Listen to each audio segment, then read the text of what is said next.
qabne ajooytuu ilmoo ishiitu biyyatti haadhaan sadaqaatti kadhataa jiran tamuuttee leensaa mut godhadhu sinitti anas hin jedhu mut godhadhu miidyoon leensaa kun dhaggeeffadha amma asirratti isinii hima Leensaa ilaal maamme leensaa mut godhadhu please mut godhadhu ni maraatte leensaa walaa qabu tiktookii hundaan sirraa biloo godhe baga buloogtee mut godhadhu narraa leensaa anaa dubbachuu jiraan obboleessa kee dhaggeeffadhu amma mut goonee ilaalla laayikii fi foloo waan hin goone hin qabu.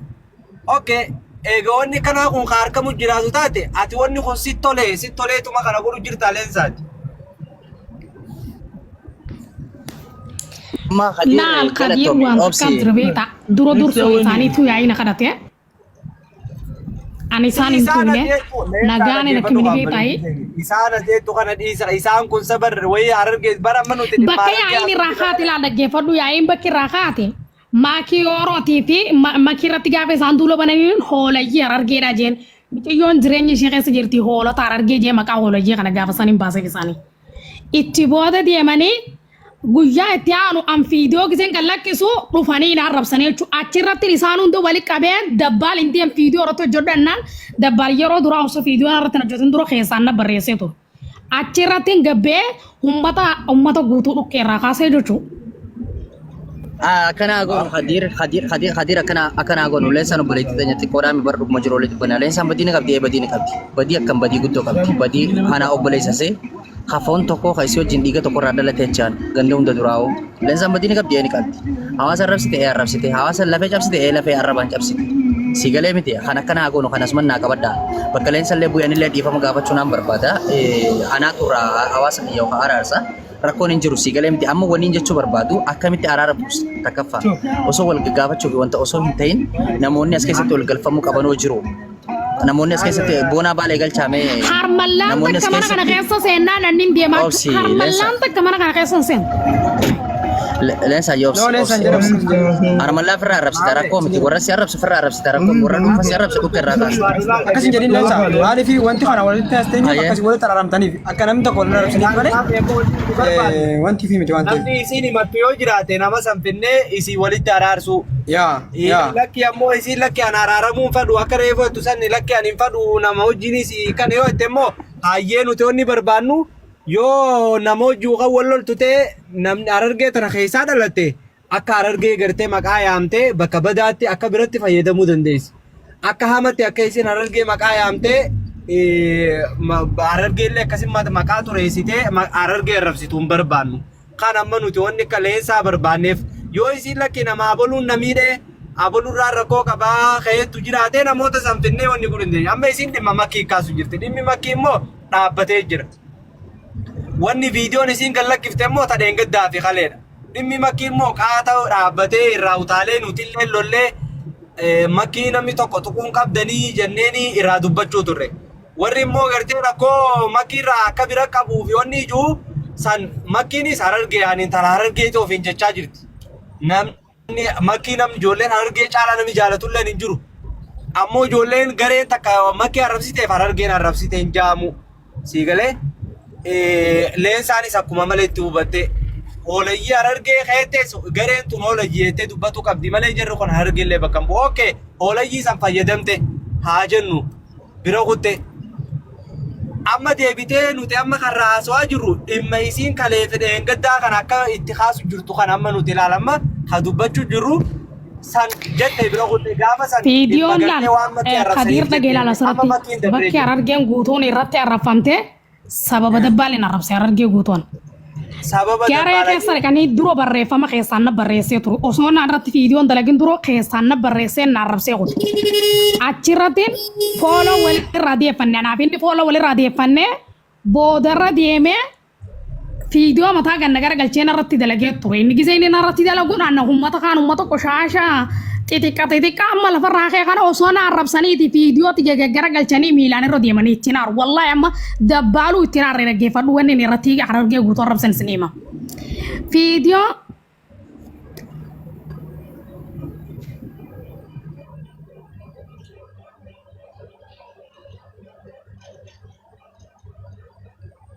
maal sagalee si biramu?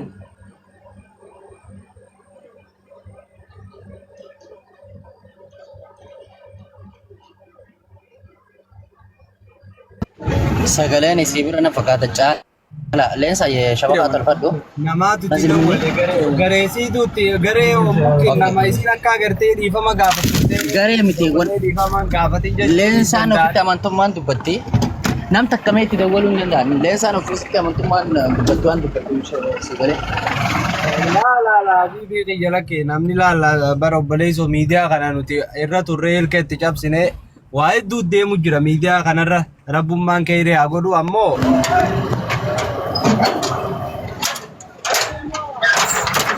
amma bar gareen takka gareen harargummaa balaaleffatu takaleessa harargee dhabamsiisuuf harargee balleessuuf hojjetu sittuma jirti sagalee miti innaa akkasii rakkoo miti hedduu jira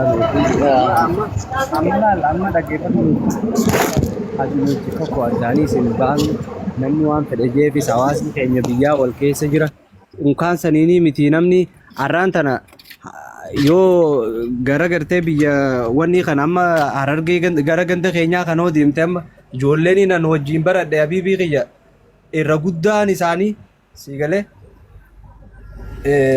irra guddaan ijoolleen nan wajjin baradhe ijoollee kutaa arsii nageelleedha ijoollee dedar ganda kiyya jechuudha. Namni amma ijoolleen soqaadhaan ni beekti irra guddaa warri as jala jiran. Ijoolleen biyya teenyaa irra guddaan isaanii ijoollee arsii nageelleeti.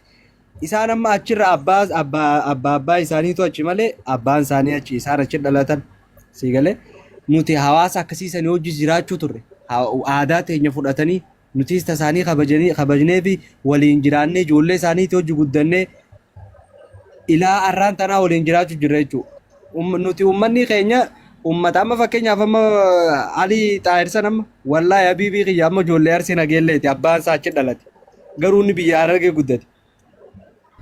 Takkaa guyyaa tokko namni kun dhugaan siin jaa addan beeytu nuufiisa laasii galee hatta loqodaanuu amma nuufiisa addan beeytu. Maaltu san hunda maaliif waan kana kaase nuti wal keessa jirraadha.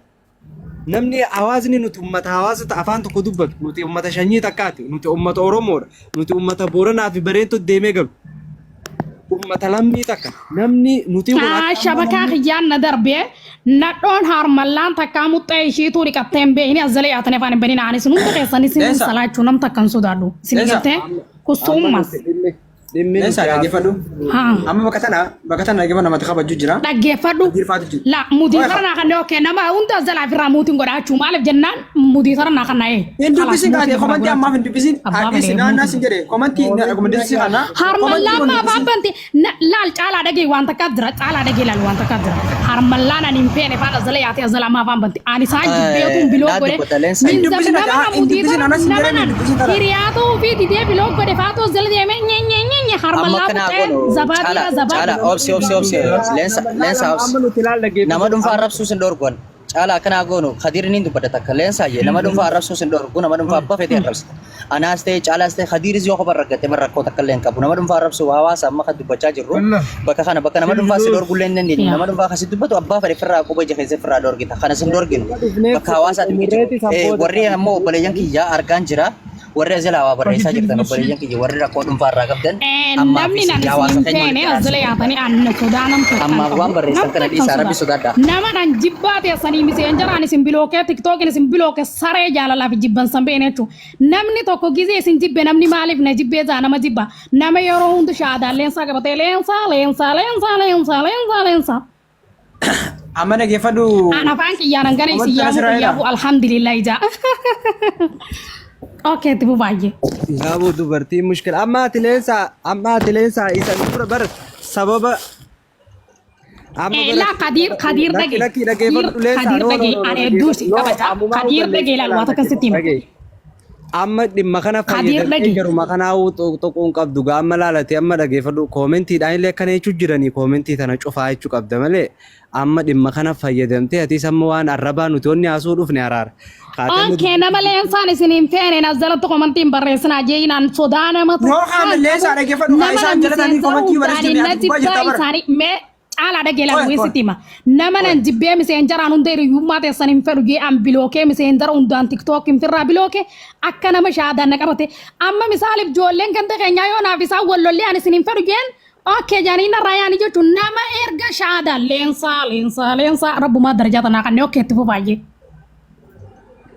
yaa rabbi laal wanni eenyu caala amma wanni isin gaafattan leensa amma wanta qofa gaafadha namni isiin eega gartee asirratti fiddee waliin araaramuun barbaanne yoo jiraatte laal amma kana goona jiraatan maqaa kutaa yaamtee dhageeffadhu laa Kadiir wanta akkasii mala Kadiir sefaallee dubbadhe dhageeffadhu amma nama saniin asirratti araaramuun barbaadu yennaan namni san boruus gabbeessitu qotaanaan isiin ammas gabbaatatti marar geerabsi jechuudha.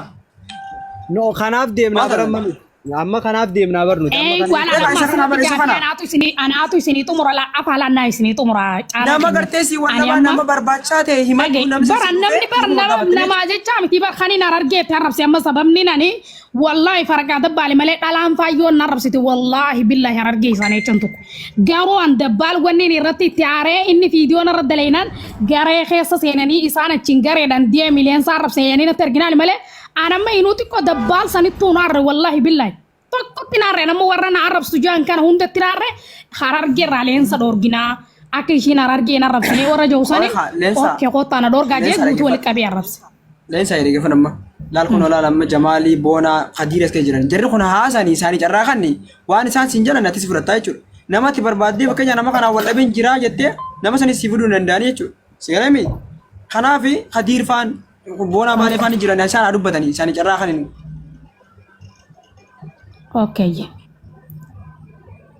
tifufa bona me dubbatu bona okay assalamualaikum warahmatullahi wabarakatuh jara keenya ila leensay waan tokko beeku qabda annutis wanta idumne kabaja keetii fi ijoolleen tunis wanti atitti siyaamanii fi kabaja keetii fi namni gaafate waan amaan jettullee obboleetti teenya jedhanii waan siif yaadaniiti yooma maalillee yoo taate miira keessa seenuun hin barbaachisu namni waan barbaade barreessuu danda'a atilleen caala mootu godhi mana koomantii kana cufi xiqqashuu takkaadha maaliifuu waa qabbaneessuuf dhuftan malee waa lolchiisuudhaaf miti koomantii kana cufi ilaalessaa wanti ati beekuu qabdu namni wanti ati siyaamee fi miidhaa keetiif miti hawaasa sitti rifataa jira abbaa keetu sirrifataa jira olama sirrifataa jira jechaaf malee waan biraatiin miti nama wallabuu namni wallaba gaafa miira keessa seene namni waan barbaade jechuu danda'a miira kan keettas gabbeessi yoo waa dubbachuu illee barbaade jechuudha Kadiir faatin illee isinillee gaafa dubbattan miirumaan miira keessa seeninaadha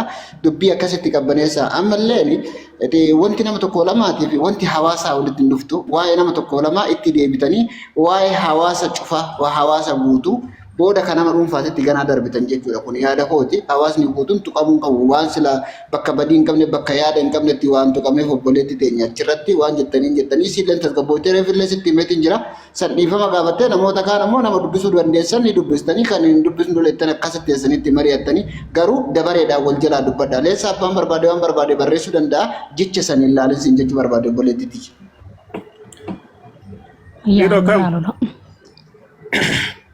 Galatomi bona bale ulfado Hiro naga jirtu Bilal welcome baga naga andot jirtu kam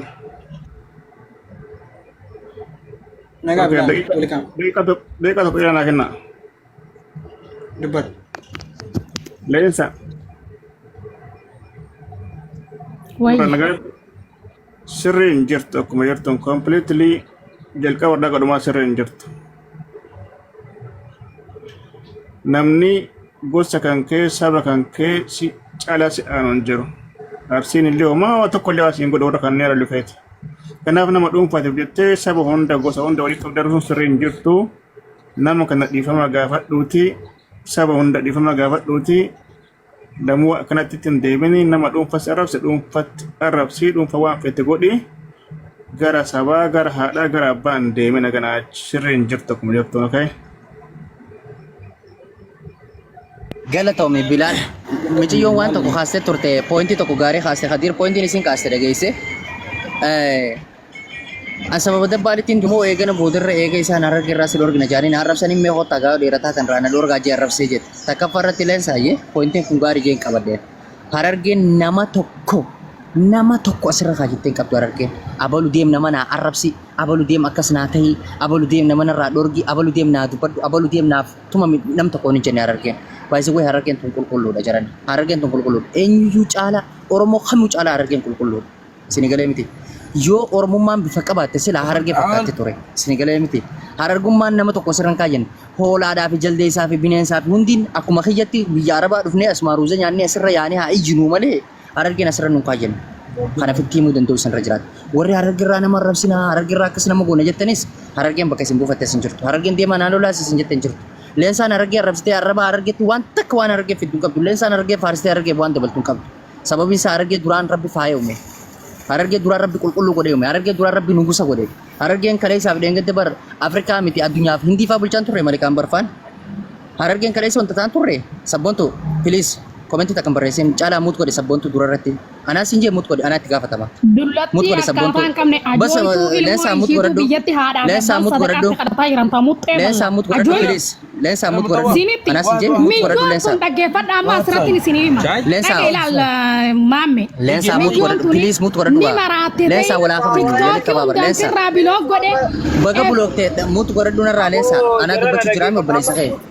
Dhaggeeffadhu amma muut gooneeti ilaalla leessa dhaggeeffadhu booda mana banatteeti ilaal dhaggeeffadhu leessa booda mana banatteeti namoota si arrabsan kana hunda aarii irraa baata dhaggeeffadhu garuu Akkas. maqaa gandaa Harargee Arsii Baalee jettee hawaasa guutuu hin tuqini amma nuti kaasisi walii Sabboontuu Oromoota jettu muut godhe sabboontuun kun obboleettuma keenya takkaa muut godhe caalaa. Okey Deemi hadir kana sadaqaa kanaan ilmoo xumura. tamtee haadhatii fi abbeetti sadaqaatti Obsi. kadhataa jiran san sadaqaa irraa baasi. Obsi Salamtu leensaa maaliif leensaa tuqaa leensaa dhaggeen? obsi leensaa obsi leensaa obsi obsi leensaa obsi kana bara nuti nama guddaa